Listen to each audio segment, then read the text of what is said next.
I want to do a real quick intro here to this video. Guy I know from years past. This video came out in 2010, then his channel was taken down. But he did this video. This guy here is a Baptist pastor and very much heavily involved in military intelligence, showing how these people infiltrate Bible-believing circles and basically, are spies, essentially. And this is what I've been talking about for a long time with Jesuits and things and military intelligence spooks and things like that. So I just want to do a real quick introduction to this video, and I'll play this video, and it's pretty interesting information here. So check it out.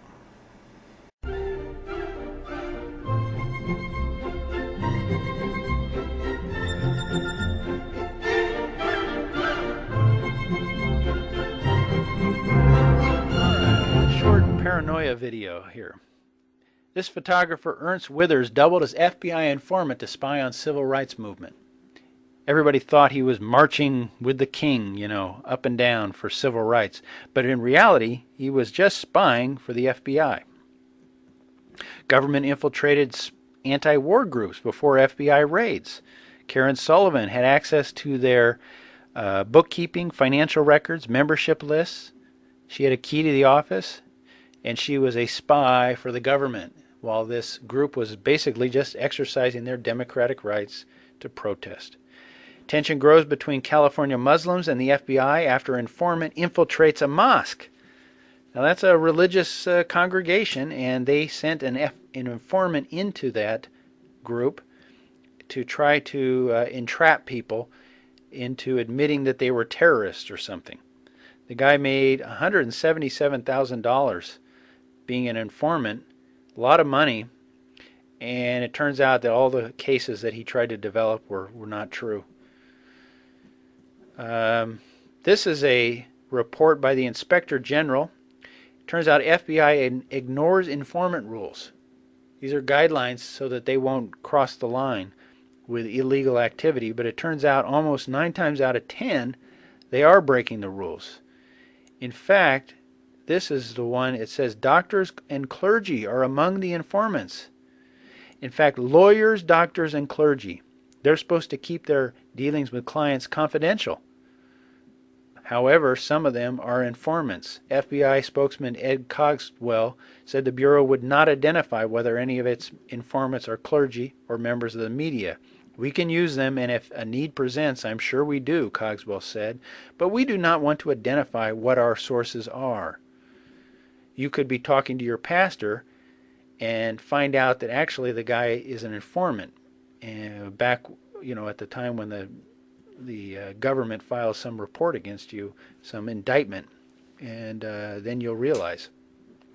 KSLA 12, Homeland Security enlists clergy to quell public unrest if martial law is ever declared. You remember this from a couple years back? They also had a news broadcast of the same thing. This is the clergy response teams that would go into the public and say, give up your guns, cooperate with martial law, the Constitution is over, however, you have to cooperate with the illegal government that's taken over. And this could be your pastor. This could be high-level people, people who are the Christian celebrities who could get on board with this. This is Pastor Dixon's article. It's official. Preachers to be used as Judas goats for FEMA. And he gives the analogy of the Judas goats, a goat that leads the other sheep to slaughter. And the other sheep follow it, thinking that that it's the leader, and they go behind. And of course, they spare the Judas goat, and all the other sheep get slaughtered. It goes on here. We know that many pastors came forth after the Hitler and Stalinist regimes and confessed that they had been double agents.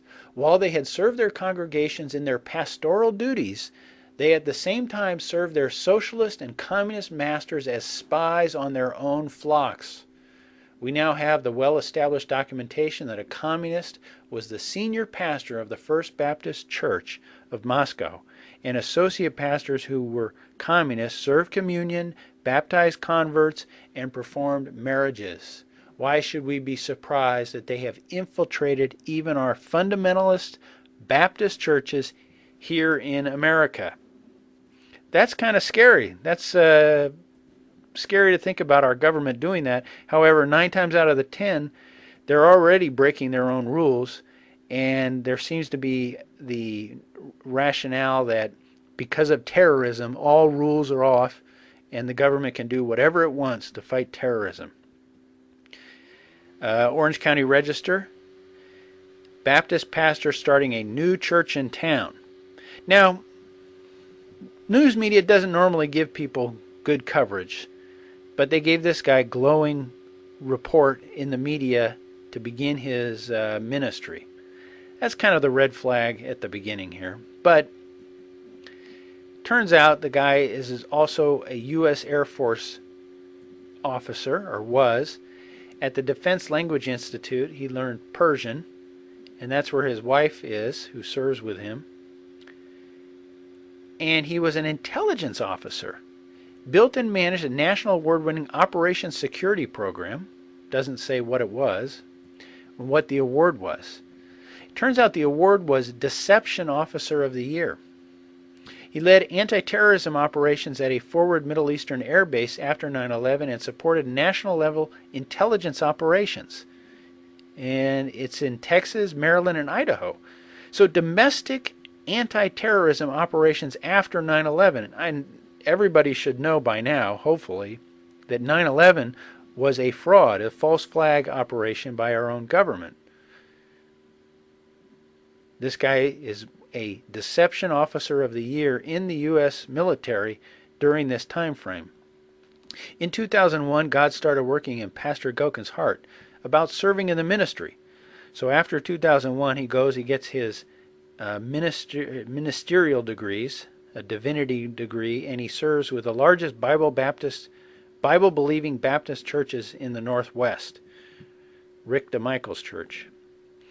Now, what's interesting is while this guy's running this church that he just started a couple of years ago, or last year, he has a business that he's running. It's called Factor Security and Continuity.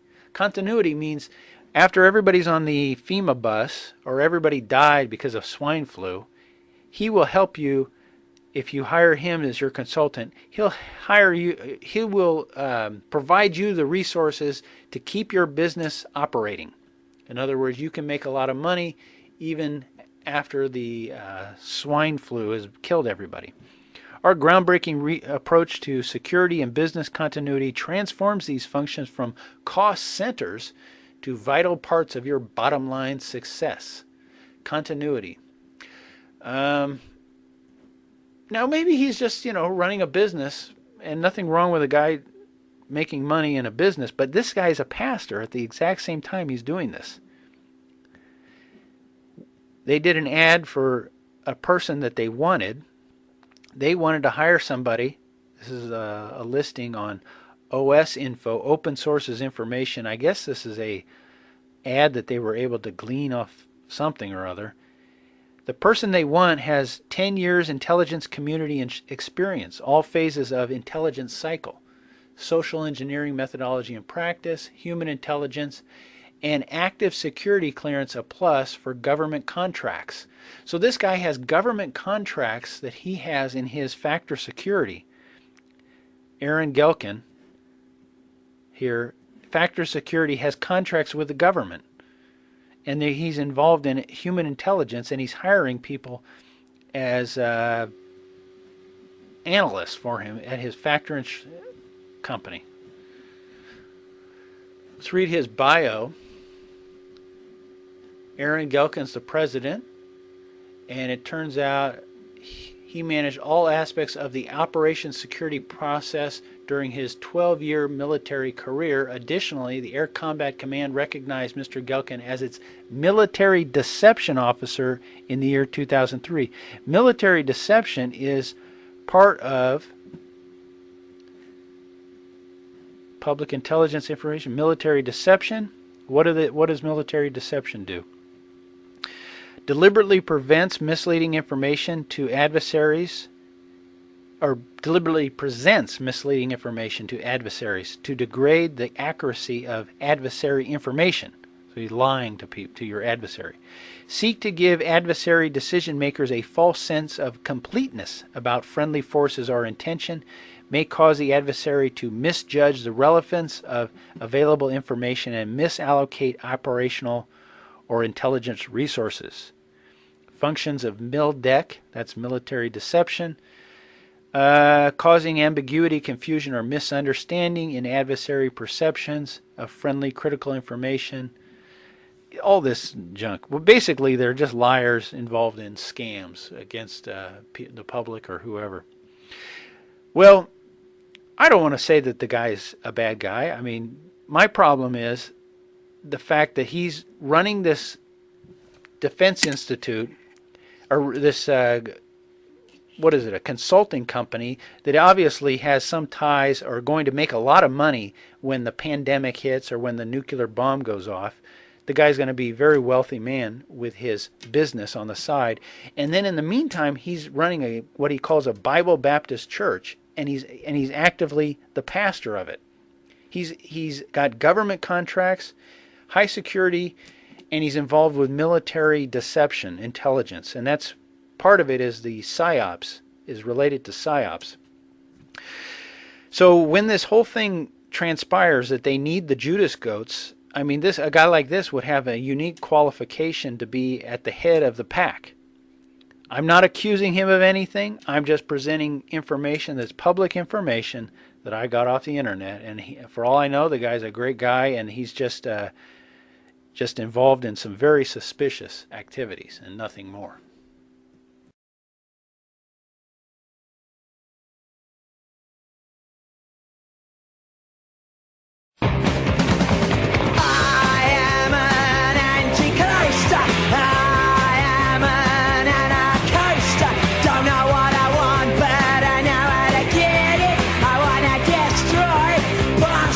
Bye.